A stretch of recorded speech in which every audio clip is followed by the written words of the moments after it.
Hello, welcome to Composition 2. Today we will be taking Lecture 5 of Chapter 2, Danger and Daring.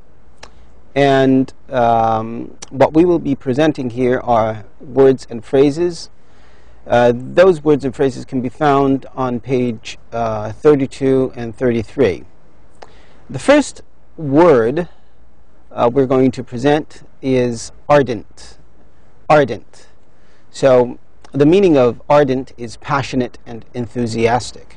So another nice way to say that you are someone is enthusiastic or was enthusiastic or passionate about doing something is to use the word ardent. So you can use this word to express if someone is enthusiastic about, let's say, exploring a new area of the world, climbing a very high mountain, or doing something really dangerous and daring and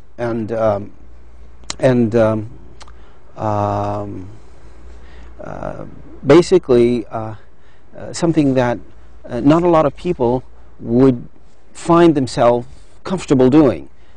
So in order to be able to have the ability, the psychological ability to do that, someone has to be ardent. So he is an ardent explorer, he is an ardent writer, he is an ardent politician. So he's just so indulged and passionate about what he believes in and what he wants to do or she wants to do. So it's one of those words that could be used in your composition if you are speaking about a character or a person who is attempting to do something really wild and out of this world that nobody has attempted to do before. So it comes in handy to keep in mind what the word ardent means and use it. Use it in your composition. It will make your compositions look sound very nice. Second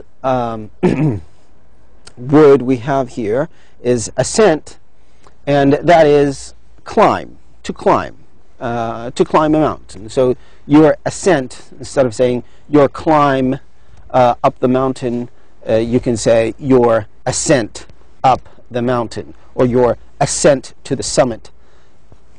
Okay, so the antonym or the opposite of ascent is descent. Descent, that's going down, but ascent is climbing up. So rising or climbing is ascent. It's just one of those words that are elegant and would make your composition sound elegant as well. Third word here is endeavor, and that's an effort or an attempt. So let's say you personally are an employee somewhere, and you've been employed for so many years, and all of a sudden you decided to complete your education, to get your college degree. And you heard about this program, the distance learning program at King Faisal University, and you said, you know what, I want to enroll in this program and get my college degree. So it will be hard, it will be difficult, you're going to have to make an effort to get through this because of because of your situation. You're probably busy, you probably have a family and children, and you have a lot of things on your mind at this point in time. Yet it is people who are close to you probably wish you luck on your endeavor. Okay, so it's on your effort and your attempt to continue your studies and get your college degree. So it's one of those very elegant words that you can use in a composition to express that feeling or that situation in which you are attempting to do something. Number 4, and this is a phrase, felt the urge. Felt the urge, had a very strong desire.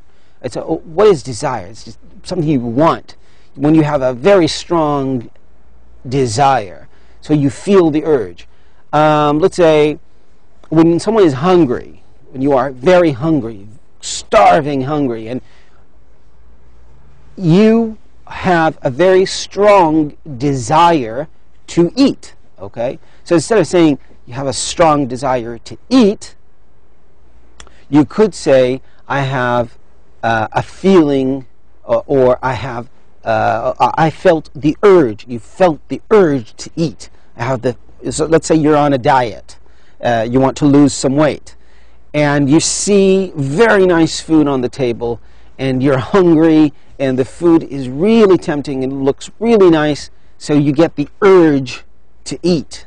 So you have a strong feeling, a strong desire to eat. So feeling the urge is a very strong word to include in your composition.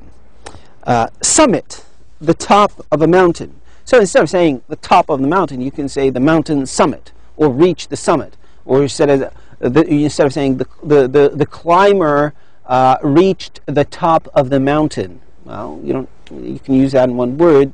Instead of top of the mountain, you can say the summit. Just reached the summit. Okay, that's just one of those words that your speech and writing would sound really nice if these words were included. Legendary. So when someone's legendary, he's very famous among many people. So a football player could be legendary. I don't know. You can name any football player that is very famous in the history of football. Someone who is very famous in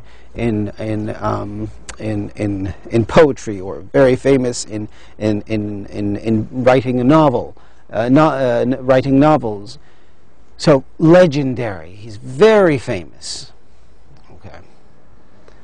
Notably absent. Notably absent. Obviously not present. When someone is not present, just not there, notably absent. Notably absent.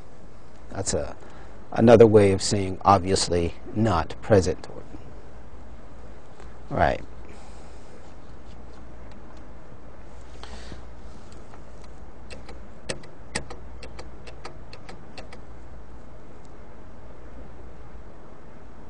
Right. The 8th word we have here is a pioneer.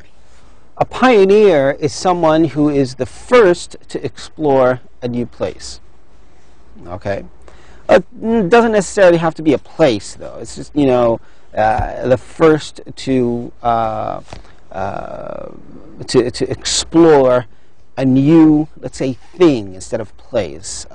In your book, the word place is used, but I kind of beg to disagree here, because there could be pioneering research. Let's say you have some scientists who are working on a cure for cancer or a disease of some sort, and what happens is they try to explore how they can reach a cure for this disease. So they are presenting pioneering research, pioneer research. So these are pioneers. It's just doing something that nobody has ever done before.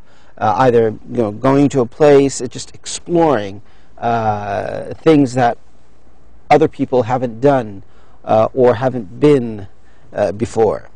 So the word pioneer is a very strong word, because it kind of expresses this whole idea of being the first, the only, and someone who actually achieved at the end of the day what he intended, or he or she intended to do.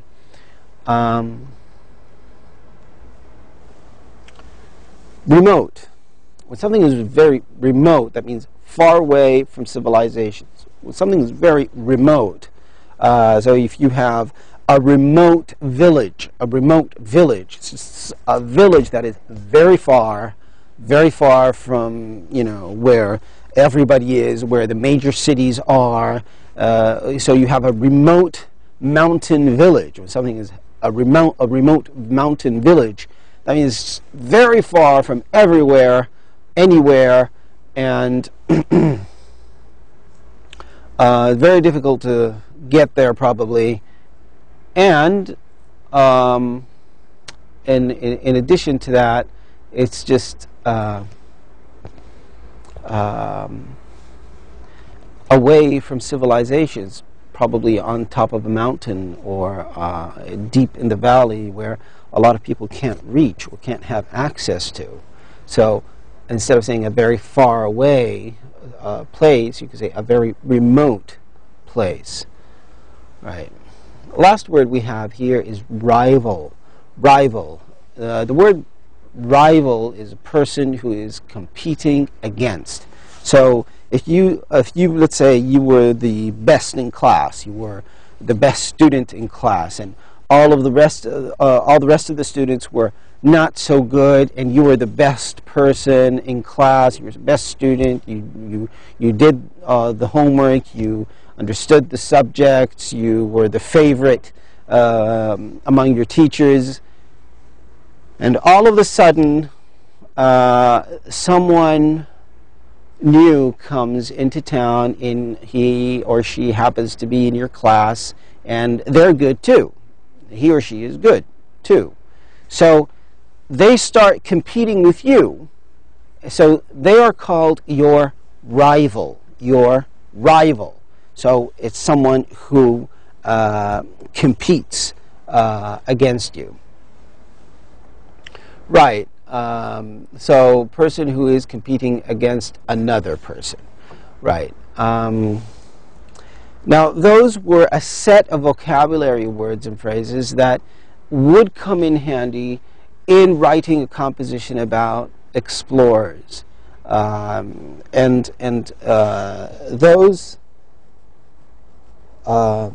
words are certainly elegant in a way, and it would be kind of useful if you alone or by yourself could try to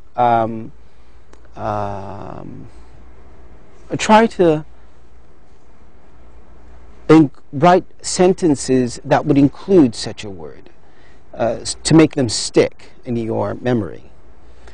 So let's say you all of a sudden decide to write 3 different sentences using each of these words. That means you would come up with 30 sentences for all of this. So you could go back and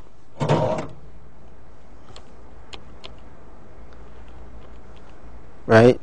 You could go back to ardent, ascent, endeavor, felt the urge, summit, legendary, and notably absent, let's say from 1 to 7, and kind of include each word in a sentence. Just make up a sentence that you think the word ardent would fit nicely in. 3 sentences. It is challenging, though. It is challenging to write 3 sentences, I tell you, especially if the word is very new. But it will indeed make the word stick in your memory, and you probably could start to use these words in your day-to-day speech and writing. And more so, you will be very happy if you are reading what is supposed to be a very difficult article, and some of these elegant words come up. You will be very happy if you you realize that you're actually reading this and you're understanding it and enjoying it. It's really a very nice feeling when you come to that point, when you read something somewhere that is not part of your studies or anything. It's just, written in English somewhere, if you're waiting in a waiting room or sitting in a waiting room, or I don't know, you just happen to find a piece of written material in English, and you start, playing around with it and just reading through it. And let's say this piece of writing is kind of supposed to be a prestigious piece of writing or an elegant piece of writing, is about anything. It's either in a prestigious magazine or a prestigious newspaper, and these words start to come up. It would be very, very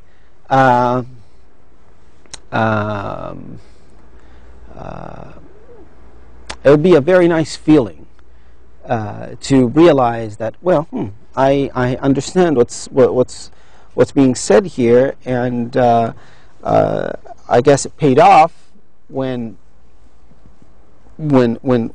I did my studies. Right. So please take care in understanding these words very well and using them in your own sentences. Right.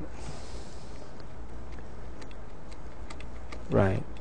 Let's move to the next slide, and that is describing personalities and achievements. Now, in this chapter, we said that the focus would be to write about an explorer of some sort. Now, what we meant by that is a person. There will come a time that you will be able to write about a person, an explorer, either male or female, who did something really crazy and just really out of this world, and nobody has attempted to do before, and so on and so forth. And you would want a set of vocabulary to describe the personalities of these people. It's just a way to describe how they act and how they react, and to get the reader acquainted with these people, so it would be easy for them to imagine them. So you have some descriptions of personalities, and the first one would be unafraid of. Unafraid of, that means he doesn't fear anything. He's not afraid of anything. He or she is not afraid of anything. He or she is not afraid to climb up a very high mountain.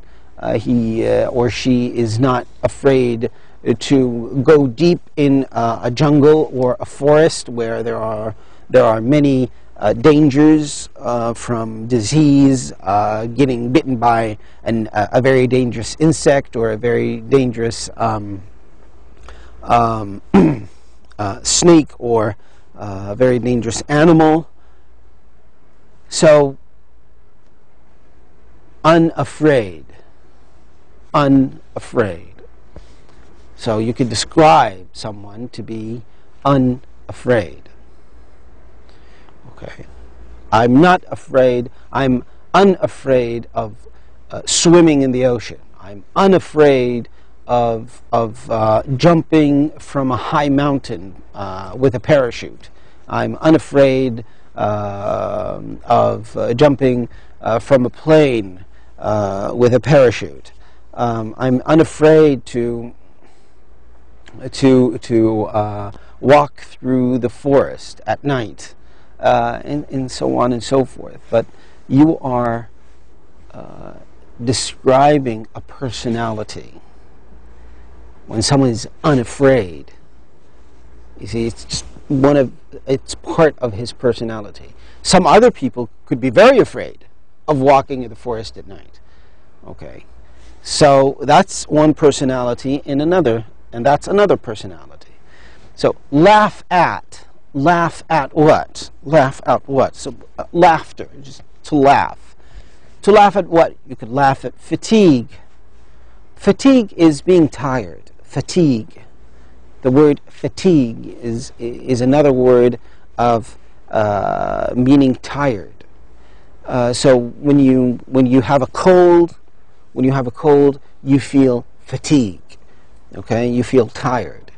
Okay, so when someone laughs at fatigue, that means he or she is very cheerful and very uplifting, and he or she has a very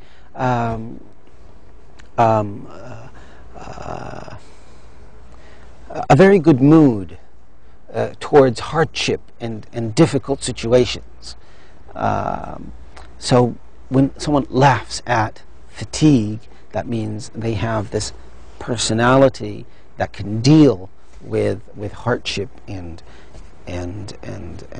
difficult situations. Not worry about her next meal. Okay. Of course, the terms in brackets, her next meal, these terms, these phrases occurred in the reading passage we read together. So, not worry about, someone doesn't worry about her next meal, doesn't worry about her next drink, doesn't worry about where to sleep, doesn't worry about if it's going to rain. So this is someone who does not worry about what other people feel very important. So a lot of people worry about their next meal because they don't like being hungry, or don't like the idea of not being able to eat when they want to.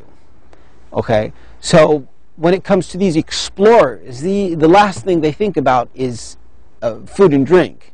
They don't find their excitement in food and drink. They find their excitement in their and their feeling of life in the adventure they are attempting to do, and their adventure they're attempting to go through. Figure out a way. Figure out a way. So when someone figures out a way to, let's say, solve a situation, to figure out a way to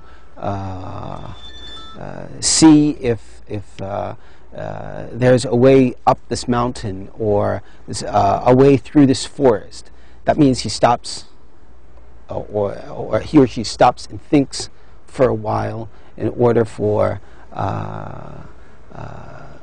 this explorer to complete his or her mission.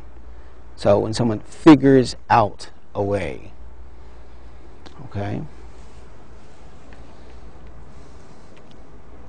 Now, let's take a look at achievements. Those are personalities. What about achievements? So, one achievement would be travel at high elevations. So high elevations, that means high altitudes. When you travel up a mountain, that means you are traveling at a high elevation. To carry out is to go through and complete a mission. To make significant contributions to make a significant contribution. So a significant contribution is different from a contribution. When something is a significant contribution, that means it's a contribution that makes a difference. When a doctor or researcher makes a significant contribution to medicine. That means many, many people around the world actually take benefit from this contribution. So someone could someone could make a contribution, but someone would make a significant contribution. That is a contribution that makes a difference. Participate in expeditions. Well, these explorers do participate in expeditions. That's an achievement. So you can participate in an expedition to climb a very high summit in the Himalayas. You can participate in an expedition to go to the North or South Pole. You can participate in an expedition to go through the rainforest in the Amazon. To take part in expeditions, that's also another way of saying to participate. To reach the summit of, that's also an achievement. Reach, of course, the summit of a high mountain. But instead of just saying reach the summit of a high mountain, you could actually name the mountain. There are many summits around the world, very high summits around the world, and they are very known.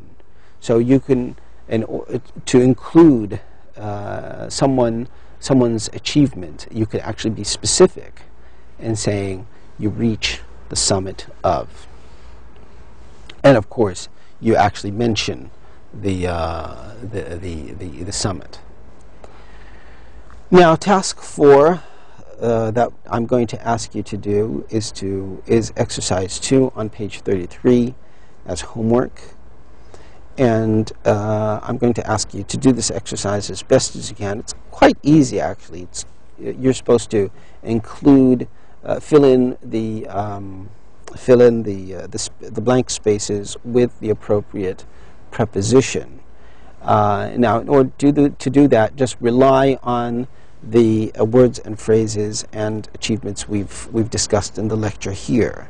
Remember to post your responses on the course forum and not send them by email. I'm going to stop here. See you next lecture. Thank you very much.